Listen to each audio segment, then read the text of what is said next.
and again, I am here to talk to you about creative writing in Juvenile Hall. That poem had nothing to do with Juvenile Hall at all, but we will come back around to it. I make that my solemnly sworn promise to you. So why do I write? I write for a lot of reasons. I write poems, fictions, essays, a whole slew of things. And it's because I have a lot to say. I have a lot of things to express, whether that's to people, or to myself, or to my cat, which his name is Oliver, if anybody's wondering. I know you weren't, it's okay. But a big thing why I write is I didn't go through any substantial trauma or abuse. I can't claim any of those things, but I was really frustrated as a kid.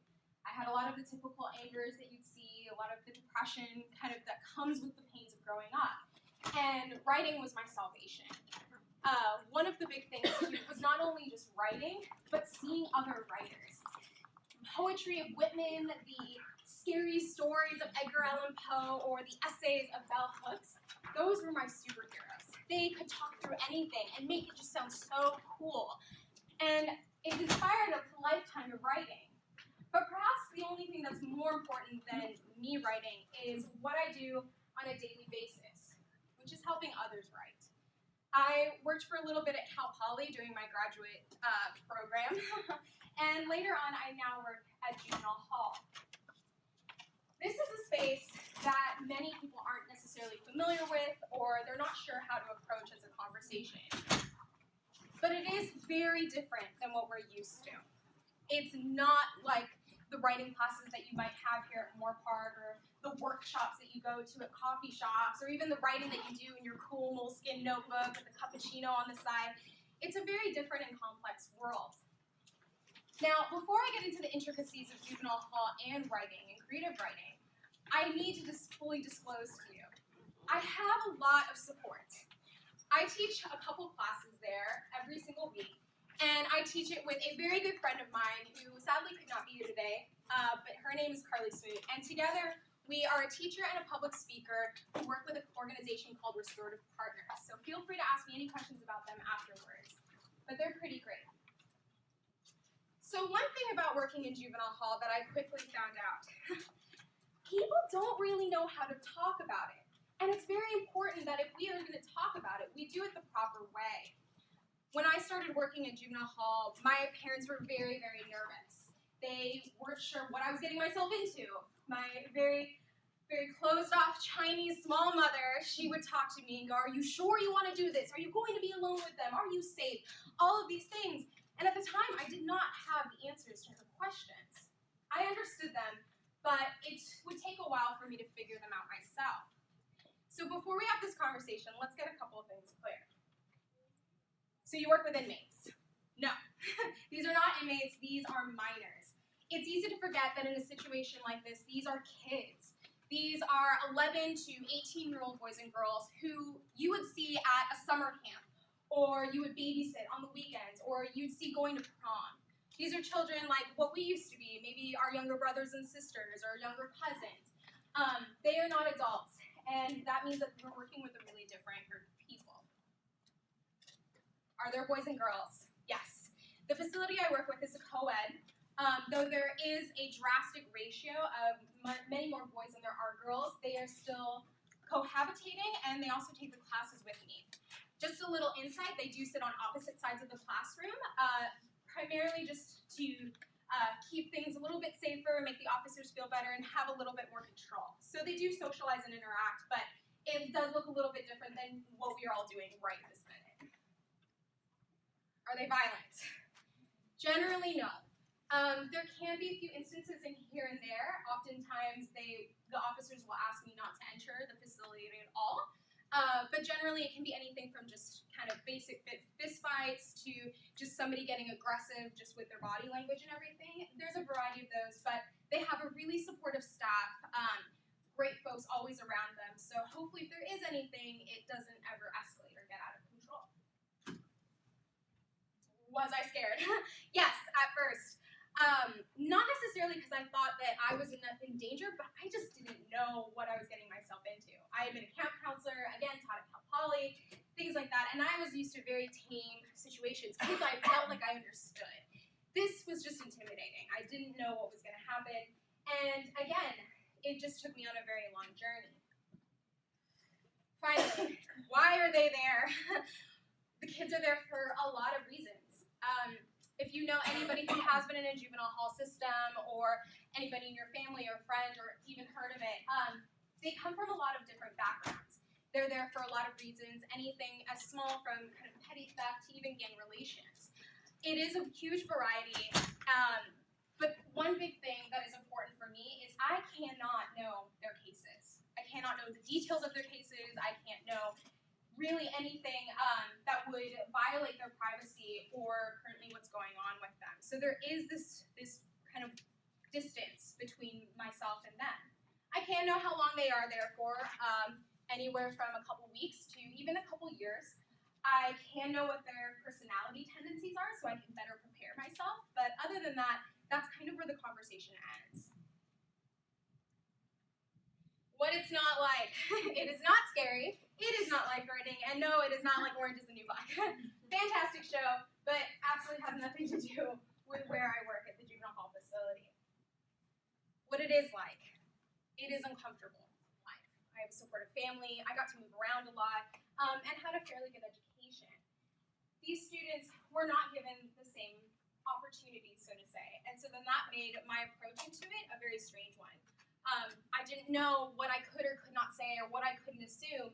And that was, and still is in many ways, uncomfortable, intimidating, and heavy. But it is hopeful and accepting and very, very humbling. I remember the first night that I worked there, after I'd done about a 2-hour class, I drove home and I knew I was craving Thai food and I just wanted to watch Nashville on Hulu. That's all I wanted. But I realized that was a privilege I had. I could do that. I could go home. I could read Harry Potter all I wanted or write in my journal all day long because those were the decisions I could make. These kids got 2 hours of writing time and that was it. And then they had to go about their schedules.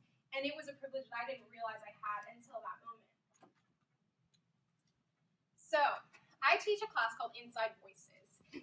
Yes, the symbolism is heavy in there, but it is a fantastic class that, again, is co-ed.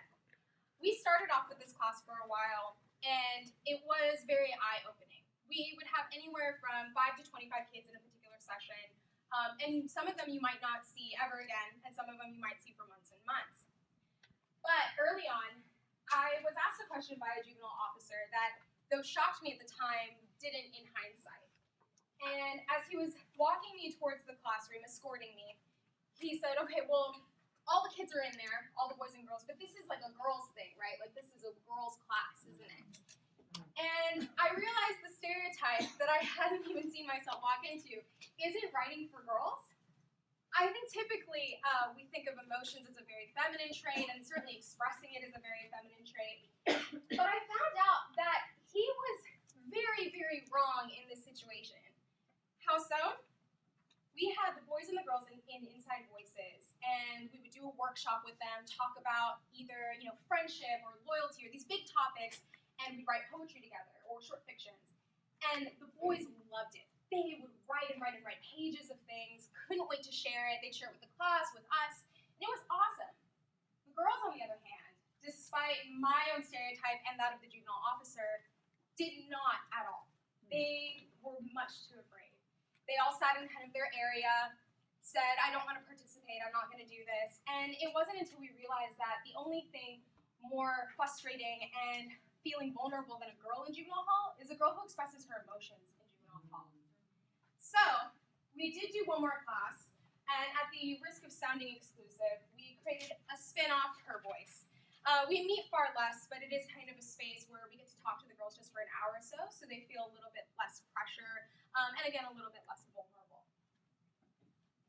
So, one thing I do want to say is, before I go on to the next slide, I'm realizing I should probably explain this. Again, I cannot stress that I am not allowed to know what these cases are, which makes creative writing a very difficult class to design and to construct, because most people, when they do creative writing, they want to talk about what they're dealing with. In a space where they cannot reveal that, we have to play with a lot of ambiguity. There's there's a lot of vagueness in their writing, but that is part of creativity, is finding your limits and dealing with it, and getting out of your limitation and trying to still be creative despite of it. So today I'm going to read to you some of the writings that the kids in the juvenile hall did. If they seem a little vague, that's okay. They're supposed to be. If they seem the grammar's a little confusing and everything, don't worry. It's not because we don't care about grammar, but for this purpose, that's not what that's about. So the first one, we wrote about homes to home, which was not an easy topic for the kids to write about.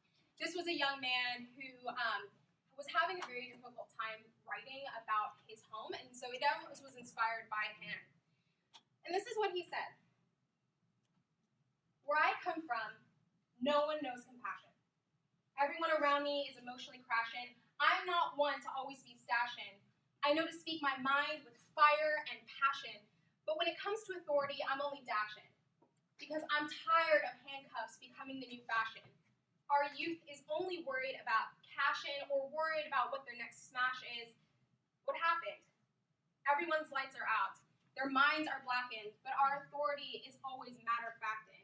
Worried about statistics and not what really happened. The next one, we talked about loyalty and what that means. And in terms of this, again, the topics are very broad, so that way the kids have room to kind of go with what they're thinking about or feeling or what's really kind of going on with their lives, again, in a vague way. But this one was very poignant and to this day is one of the more difficult for me to read. What is loyalty?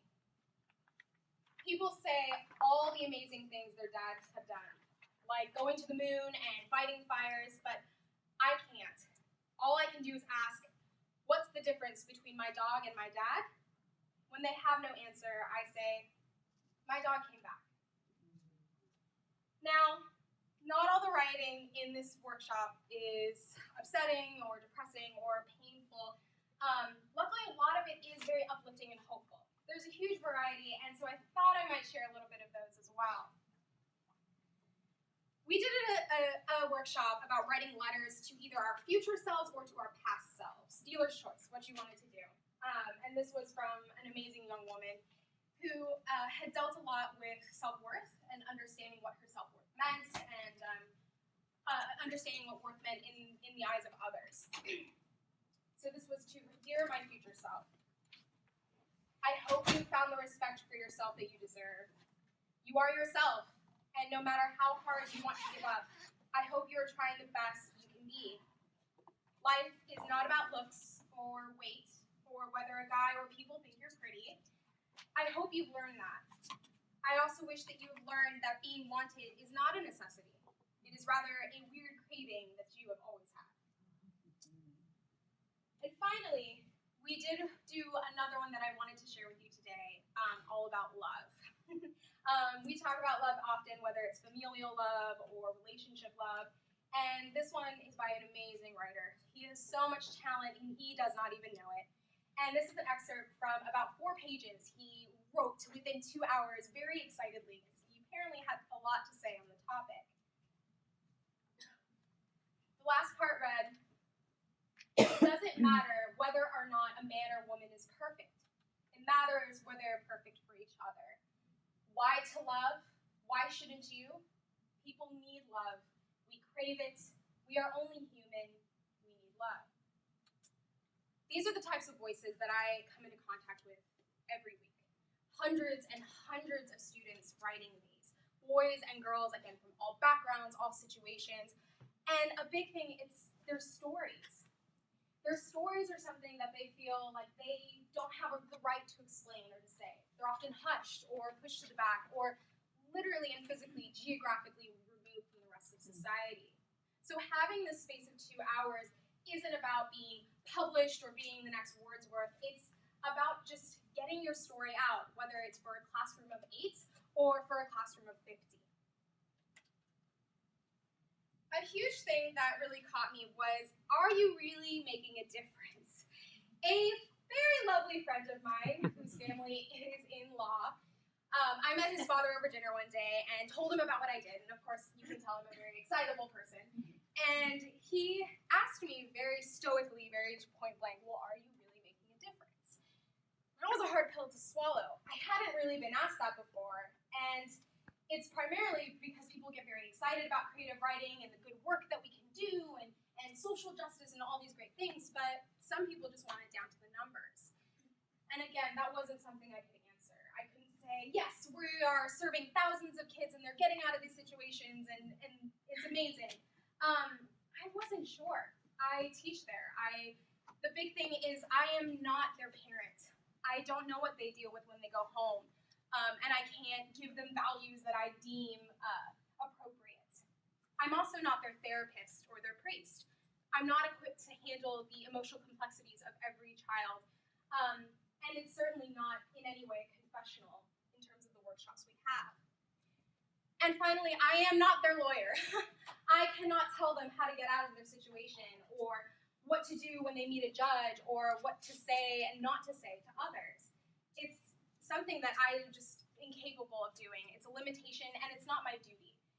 And I would probably also lead them astray with my knowledge of the law, so we don't want to do that. But the biggest thing that I can offer them, that I feel I need to offer them, and hopefully little by little is making some of the difference, is giving them tools. Tools of self-expression, tools of self-reflection, and again, tools of self-worth. Again, these are kids who aren't really sure who they are in their place in the world. And we've all dealt with identity crises. We've all dealt with, when do I want to major? Who do I want to be? Do I want to get married? Do I not? All of these questions. But for these kids, it goes on a much more basic level. Can I even participate into society? Will society accept me? Does my family accept me? Just basic things that I think most of us, in our own privilege, do take for granted. One of the biggest tools, though, that I can give them, again, is not grammar, it's not poetry or necessarily the 10 ways to write a great short fiction, but it's asking them a question. What do you think? It seems so simple, but within the first couple weeks of working at Juvenile Hall, I asked this question to a class. What do you think? And I got no responses. For weeks, I wouldn't get responses. What do you think? What do you feel? How do you interpret this? And it was dead silence. And it wasn't because they didn't have anything to say. It's because for most of them, they'd never been asked this particular question, which boggles the mind sometimes, especially, if you go to a great school like Moorpark or you're in a really supportive family. You constantly get asked, well, what do you think? And almost are demanded to share what you think for a grade or some sort of validation. But for them, this wasn't even on the table. So if I can keep asking them, what do you think? Then I've already done my job halfway. So, a teacher's pains. Teaching creative writing was not like teaching creative writing in any other setting, again. Like a workshop or another classroom or even something like this. And so I wanted to share my takeaways with it, not just to answer my mother's questions, but to answer any ones that you might have as well. You're suspicious of them, they are suspicious of you. I soon realized that going into a classroom, what I didn't understand, I had my own prejudices and my own issues with, and was kind of suspicious of how they would react and everything. But really, they want to know why you're there. This is a facility where most teachers and volunteers will last anywhere from 3 to 4 months, and they will expect you to leave. And that's the biggest thing is I wasn't sure if they were going to like my workshops or think I was smart or cool and on all those great things, but was I going to be around? Could they trust me? And that was something to build, was just simple trust. Having a degree or a high-paying job does not an authority figure make. It didn't matter what I do on the outside world. They, in fact, don't even know I'm here or where I live or any of this information. They don't know that I worked really, really hard in school. They don't know where I was born. I can't, show off that I'm a Saints fan. Nope. I'm a Saints fan. And they should like me for that. It didn't matter what my background was. It only mattered what I did within the 2 hours with them. Finally, they are kids. I can't stress this enough. I think often we treat them either like adults or kids who've gone very, very astray, but at their heart, they love Harry Potter. They read it all the time. They chew it up. I'm pretty sure that Luna Lovegood is one of my girls' favorite in the entire world. They also like The Little Mermaid, like myself. When I read them the poem that I shared with you today, they got really excited that I believed I was a mermaid. I'm not sure if they were making fun of me, probably a bit of both, but we were pretty jazzed to find that commonality. And finally, they like superheroes. They love them. Oh my gosh, you could get them off on Spider-Man or Superman for 10, 20 minutes of the class before I had to rein them in to talk about something else. And that was something I could relate to. Because remember, my superheroes were Whitman and Poe and Bell Hooks. They were the people that I looked up to. They were so smart and they just seemed to know everything and have it all figured out. But I realized that I can't give them heroes. I can't give them leaves of grass and expect them to get excited like I do. I can't ask them about the House of Falling Usher and have them recite it back to me. And they certainly don't know who Bell Hooks is. But I realized that it wasn't about giving them heroes. It was about making them the heroes themselves. I know it sounds hokey, but they needed to be the hero of their own lives. Whether that meant pulling themselves out of the darkness, out of the pits, or even being a champion for their friends and their family. You see, this is a group that feels hopelessness and helplessness every day. Like the system is controlling them, that they can't make a move without somebody else's say, which is true. They really can't even walk from room to room without the permission of an officer. So in some small way, they can be their own hero. That's what I could potentially provide, or at least guide them into a way of that. So the poem that I recited today, again, did not have anything contextually to do with Juvenile Hall, but I wrote it in Juvenile Hall with some of the girls and boys there. We talked about beauty and body, things that are very, very pertinent to them. You see the kids here, they can't wear makeup, neither can I. They can't wear their clothes or their shoes, their normal stuff. They all wear the exact same thing like a uniform. And again, myself, I can't dress up in any way. So in this place where there is a lack of glamour and Sephora and all these cool chucks, whatever it is, it wasn't allowed. So we brought up this topic of beauty and body. And I wanted to share one more poem with you all from a girl who had a lot of body issues and who still does. She was the toughest student I think I've had in a really long time. She's so sweet and she's so smart, but she didn't trust me for months. She still, in many ways, is a little bit suspicious of me, and she certainly did not have any self-esteem to show for. She usually sat in the back of the class playing cards or solitaire, not wanting to participate. She thought, well, I have crazy stories you wouldn't even understand, and I soon wanted to work one-on-one with her. So during this session, I sat next to her and said, all right, let's try this one. What do you think? I just shared with you all of my painful secrets. Let's try this. And this is what she ended up writing. You don't have to try hard to be beautiful. It comes naturally. It can be in the way that you walk, confidence coming off you like waves washing over everyone who surrounds you. It can be in the way that you talk, compassion coming out of you like a song coming off the radio that you wish you could put on repeat. It can be in the way you act. Inspiration shouting out of your hands, everything you touch turns to fire. It can be in the way that you listen, the warmth you provide to those who felt unheard. Beauty is what you are not and what you want to be, because beauty comes naturally. So, I told you all to bring a couple sheets of paper, 3 to be exact. So if you don't have 3 sheets of paper, you can get them out now. And today I'm going to have you try a little something. Hopefully we have established a little bit of trust, that I've shared enough about my life that you feel like you can trust me. So we are going to write a little bit. And I'm